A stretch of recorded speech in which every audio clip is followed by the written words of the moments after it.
Following a weekend of deadly clashes between police and protesters, Peru's new president on Monday said she would ask Congress to hold elections ahead of schedule, but maybe not soon enough to calm the unrest as the nation moves from crisis to crisis.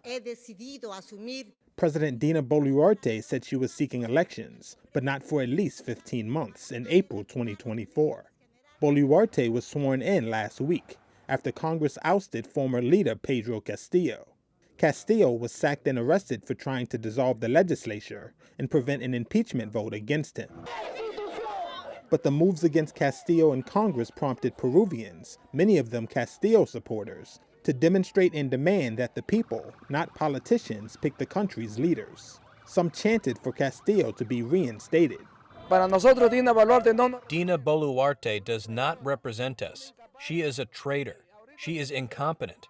And now she should be in jail because there are already many dead in the country.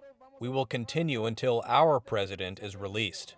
Protests involving hundreds and at times thousands of people sprung up last week in cities in Peru's interior and capital, Lima, at times turning violent. Boluarte declared a state of emergency in the areas of high conflict, a measure that would allow the armed forces to take more control if necessary. Authorities say 2 teenagers were killed and 4 people injured on Sunday during protests. The violence wasn't limited to the street.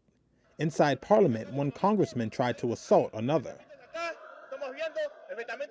Peru has suffered intense bouts of political instability of late, with 5 presidents in just the last 5 years, all unable to complete their elected terms. The recently deposed Pedro Castillo is a former teacher and union activist, who won a narrow victory in 2021, boosted by poor rural and indigenous voters.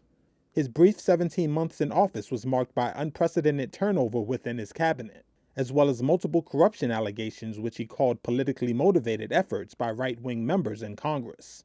Castillo, who has been under preliminary arrest since Wednesday, is being investigated by prosecutors for the alleged crime of rebellion and conspiracy.